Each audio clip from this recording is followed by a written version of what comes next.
All right, good morning, everyone.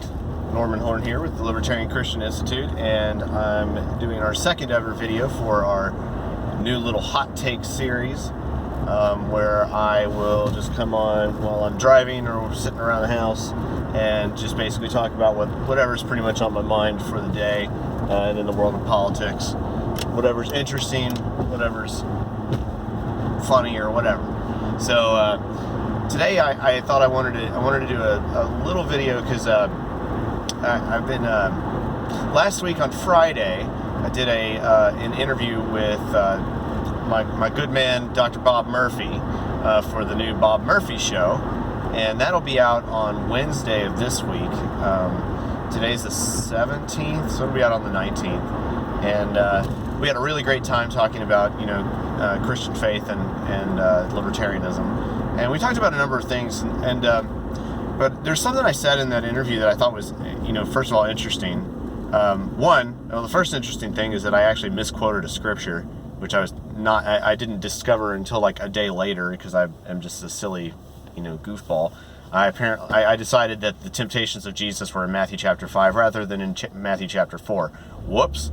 So I don't know how. I'm not even sure. I might have made that mistake multiple times, and that would be embarrassing. But anyway, that was ridiculous. That was my mistake. So I got to let Bob know that.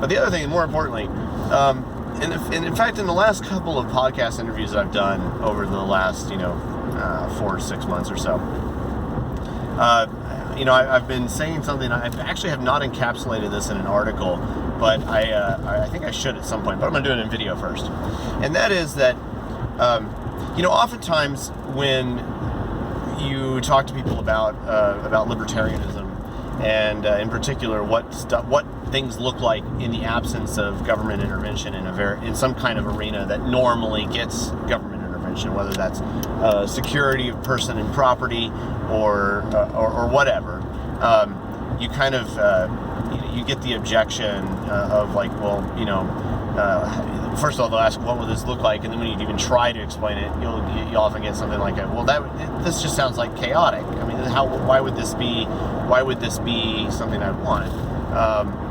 And they misunderstand oftentimes. But one thing that has kind of come to mind over the last few months, and has been kind of developing the idea, is that essentially, when you live in a society that is dominated by a state, such as we are in America, such as you are pretty much anywhere in the world today,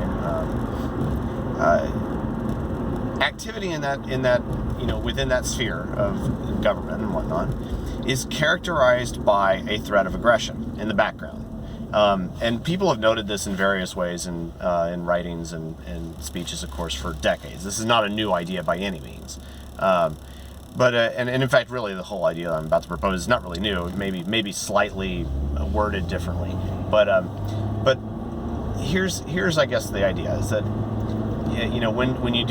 when you live in a society that is dominated by a state, and the expectation behind all activity regarding the government essentially is that it is backed up by the threat of force. Now, which is worse, if you will? Living in a society where your regular interactions are characterized by peaceful cooperation, trade, and whatnot.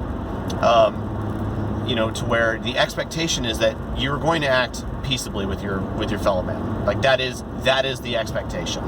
Okay, as opposed to where force is of last resort. It's it's only expected if the other party manages to commit aggression against you.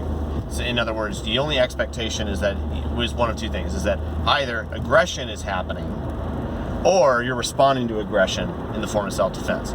The difference with the government is that it is inherently backed up by the use of force. That every activity that they make has to be supported through some type of financial gain.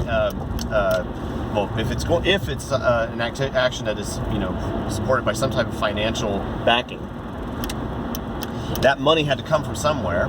The government doesn't get money by donation, it gets money by taxation. If it's getting money by taxation, then taxation has to be, essentially forcibly removed from other people. That's the whole definition. It's like that's the difference between taxation versus a donation, right? So in this world where your expectation is not peaceable interaction, that is truly when you become a chaotic society.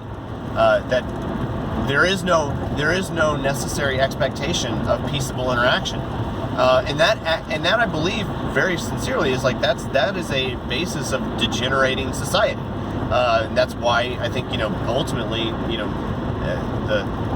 while it is true that the progress of the marketplace and everything that we see in terms of the movement of the world forward comes from the marketplace, not from the government. Even those innovations that we see that that may have come via the government research or something like that, it had to start from ideas that were generated prior to taxation, for that matter. But the point is, I guess, is just that when you live in a society that is characterized by aggression and that there is no expectation of peaceful interaction as the basis for interaction, especially with a governing body like that, that is when you truly reach chaos. Because now I have no well, again, what are my expectations? Now I have no expectation of peace. I only have an expectation of violent activity, essentially. That if I choose something other than what is being presented before me, i.e., what if I don't want the government service? What if I don't want to participate in a certain way? That there is the resort to that my peaceable action could result in me being aggressed against by someone else, and I have expectation therein. So that's chaos to me. Is that when there is no predictability in those types of interactions, where it could entirely be force driven right off the bat. So I just think I think that's something that can be kind of turned against our opponents in certain ways, because when they say, oh well, you libertarians, you just want governments are there to maintain order. How do you how can you expect if you just start removing government activity in various spheres of life that you're not going to end up with chaos? Well, the fact is that government is chaos. Like, they're the ones, the state is the entity that takes upon itself a monopoly of force and pushes for its own agenda in various ways that may go completely against what you and I might want for our lives, for our finances, for our families, for our churches, for whatever. So when that is the case, I mean, you have no expectation of peace at that point. That is the definition of chaos here, is that there's no expectation of anything else. So anyway, that's something I've been thinking about, and I think I could probably elucidate those thoughts better, and probably if I sat down and actually tried to write an article about it, if I could find the time to do so, I could I'd probably get something better out. But that's kind of the idea, and so kind of I would say think about that as you're discussing liberty with your non-libertarian friends and family, maybe even for this holiday season. So that's kind of a thought for the day. I'll leave you with one other thing that's just kind of funny. I'm actually on the way to a manufacturing facility, and possible client of ours in the near future. And I was we were on the phone with these guys, and last week, and there was this joke made about how the only reason that their main guy, their president of the company, is going to be in this week is he's just sitting around accepting calendars. And so afterward, my sales guy, of course, instructs me, because he's a smart guy, instructs me to make sure that when I go to this meeting, I make sure and bring in a calendar. And I thought it was funny, and that's true. But here's something even funnier. So I go to Walgreens and I'm looking for a calendar. I can't find anything. I ask one of their workers, their employees, like, where are the calendars? They say, we don't sell them anymore. I'm like, you got to be kidding me. So we're to the point in society now that of course, why do people use calendars anymore? I mean, we use our phones for all sorts of things, and all sorts of useful all sorts of useful tools have been deprecated by the use of an interesting piece of technology that nobody expected to just take over in this way. So anyway, I thought it was particularly funny. I did manage to finally pick one up at a grocery store. They're also kind of pricey. You kind of expect them to be a little better than $15 for a calendar. But anyway, it's just funny how, you know, the market progresses in strange and mysterious ways sometimes, to the point at which Walgreens doesn't even sell calendars. Anyway, so that is our mini show for today. Actually, let's talk about one other thing. A lot of news has been coming out about President Trump and, you know, the potential for you know, so many of his comrades and that have worked for him are getting indicted or going to jail and all this. It's really kind of amusing in so many respects. But the left is, of course, up in arms in various ways, and it's going to be really interesting to see how this all pans out. But I guess, you know, as a libertarian, it's just watching this circus is rather amusing and fun. So I think it's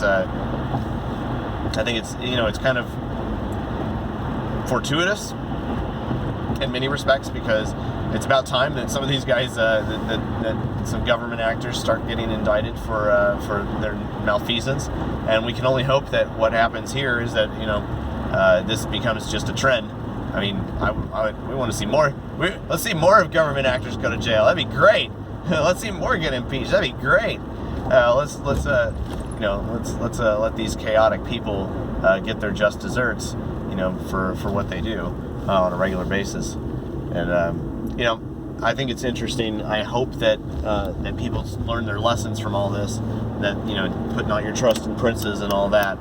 That's definitely what I would want to see. But you know, as it pertains to, you know, the Christian right, who, you know, really sold out for Trump in the last election. And that's not to say that Trump hasn't done anything good. I mean, we can point to various things that, you know, presidents do or whatever that, you know, I mean, heck, we could probably point to at least one thing for every president in the last 5 or 6 that were reasonably decent. But that doesn't mean that they deserve their power. That doesn't mean that they shouldn't get removed. They shouldn't get turned over. And there might be an argument for kind of a, well, better this than that, you know. But still, we don't need to celebrate them by any means. Anyway, it'll be interesting to see what in the coming weeks how this all shakes out, and I'm going to be watching it more closely than I have been, because I think things are finally kind of starting to get truly interesting here, and I'm really curious. This is it's so unusual that I think there's some you know, there's going to be a lot of weirdness going on.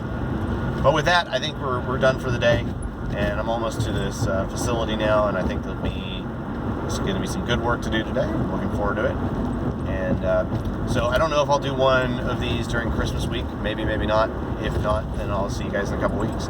Do let me know in the comments, or also via our contact form at libertarianchristians.com/contact what you're liking or disliking about these videos, and if there's something that you feel like, hey, you talk about this, that'd be kind of fun. Something that, you know, 10-minute talks or whatever are perfect for this sort of thing.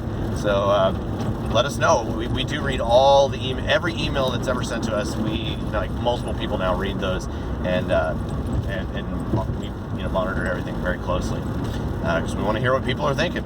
So let us know, and we'll see you soon. Thanks for watching. Bye.